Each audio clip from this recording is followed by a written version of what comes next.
Call of Duty World at War Final Fronts. Never expected to review a Call of Duty game. For anyone that's been watching my videos for a long time, I gave up on the Call of Duty series a really long time ago. I thought that Modern Warfare, World at War on the Xbox 360, PS3, and PC version, and Modern Warfare 2 were really good games. It's when we get to Black Ops 1. Black Ops 1 is when the whole Call of Duty series started to go downhill. With its lame story, stiff gameplay, and the multiplayer was really bad with the COD points and had broken knifing. Modern Warfare 3 wasn't much better. I was getting really tired of the storyline, and the multiplayer was better than Black Ops 1, but again, not by a whole lot. I think Black Ops 2 is where the series started to go up a little bit. The story was really good, especially with the multiple endings, and I think they fixed a lot of problems in the multiplayer that plagued Black Ops 1. And my opinion on Call of Duty Ghosts? Well, that could be another review for another day. Now, I'm reviewing World at War, the PS2 version. The PS2 version really doesn't follow the Xbox 360, PC, and PS3 versions that accurately. The only three characters that are in the PS3 version that were in all the other versions is Roebuck, Polanski, and Miller.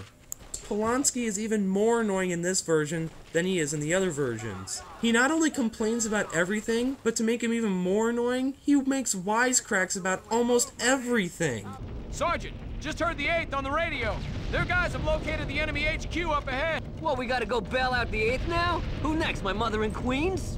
I don't understand how Roebuck takes all that. I'm surprised that he didn't snap at Polanski saying, "Shut up and shoot the bad guys." But the worst Roebuck ever does is say, "Knock it off, Polanski." Now, you won't just be following along as Miller, Roebuck, and Polanski. You will also be playing as other characters too. And I really didn't find them that interesting. It's just the same thing over and over again. You're in a World War II battle, and you have to shoot the bad guys. Heck, that's what the whole entire game is about. And it gets really repetitive considering that the level design is really bad. Most of the time, you're going to be in an enclosed space, like streets, buildings, and that's pretty much it. Every once in a while they'll be in more of an open field battle, but not a lot.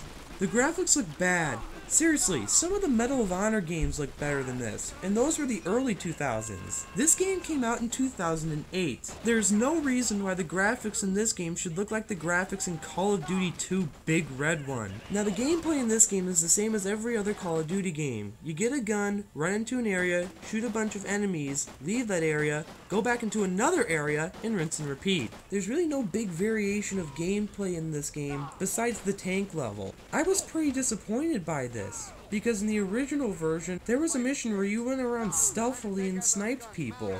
Heck, there was even a plane flying mission, where you got to shoot at enemy ships. In this version, you get none of that. Controlling your character felt very wonky. It felt like his movement speed changed from fast to really slow at random. Same thing for turning the camera and aiming your gun. This game wasn't very hard, but it wasn't very forgiving either. Some of the checkpoints were pretty far away, and it was really annoying when you die and have to do a whole section over again. It also didn't really seem like this game was even finished. There are bugs here and there. Whenever a bad guy dies, there can sometimes be some very awkward ragdolls, and the animation seemed very stiff and jagged. Not everything about the game was bad though. Even for the PS2, some of the effects weren't that bad.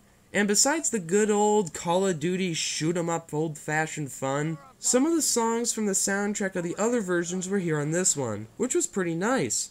Call of Duty World at War Final Fronts is really bad compared to the other versions. I easily recommend the Xbox 360, PS3, or PC version over this one. Amazon.com tells me that this game goes for $20, and since all this game offers is single player, there's no way this game is worth that price, especially with the better versions on the other consoles. If you're looking for a good World War II shooter on the PS2, play any of the Medal of Honor games. They're way more worth your time than this game. Get the fire in there! Both you sons of bitches! Knock it off, Polanski.